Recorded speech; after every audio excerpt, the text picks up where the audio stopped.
This is Jason Beard, who owns J&B FX Studios, and I'm Howard Berger from K&B EFX from K&B EFX Group Inc.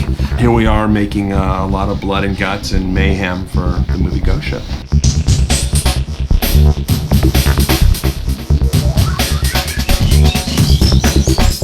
I think what I like best about prosthetic stuff is that it's actually practical stuff that has to get built. You can touch it, you can feel it. It takes artists to create it, you know.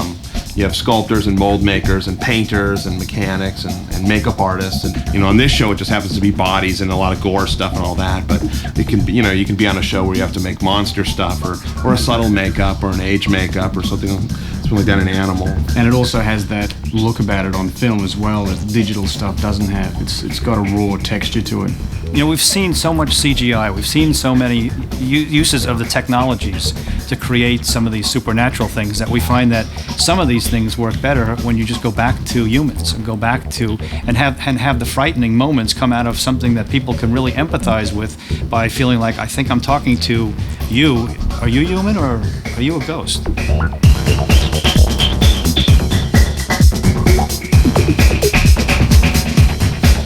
Howard Berger and Jason Beard have both sort of succeeded immensely at what they've done, which is provide the film with a bit of shock value. And they both sort of understand the medium, if that's the right way of putting it, the sticky red medium. Well, in the first 10 minutes, 80 people get killed, so, and we see them all get chopped up and hacked up. You know, you have your lead characters, and nearly all of them die. Yeah, one by one.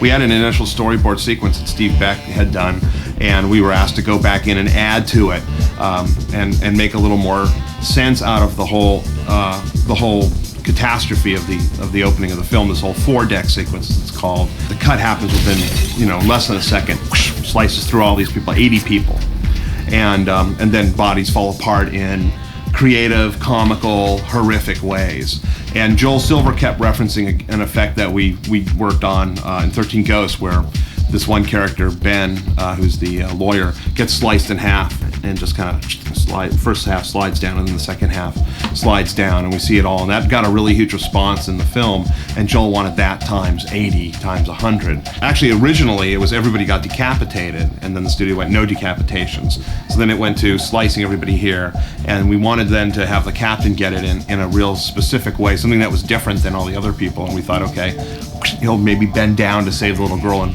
takes the wire right across his mouth. So in that four-deck sequence, we see him holding her. They're the last remaining, you know, live people standing there amongst thousands or hundreds of dead bodies and blood and guts everywhere.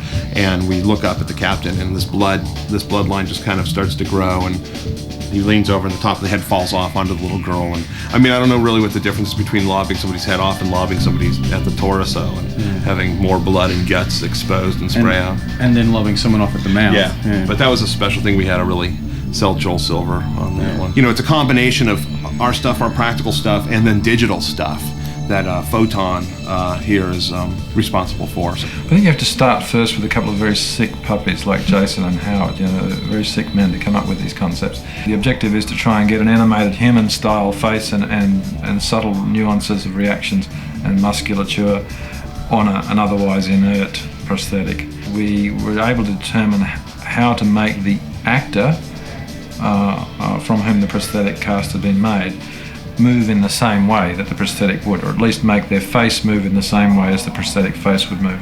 We have scanned the head so that we can massage and manipulate that if we need to create patches or transitions between prosthetic and live action. We have to leave! Then we had quite a few makeup effects to do with Santos as one of the characters, and he gets blown up and comes back as a ghost with horrible burns all over half of his body. Also, initially, we started with some rotting corpses. It's all about, you know, making the bodies look as real as possible, doing a lot of fine detail, you know, with eyes and teeth and hair punching and all that sort of stuff. We also did a replica dummy of the character Murphy, played by Gabriel Byrne. He's dead in a tank, in a huge fish tank full of water, so it was an effect that the actor couldn't have physically done himself, so we did a replica of him.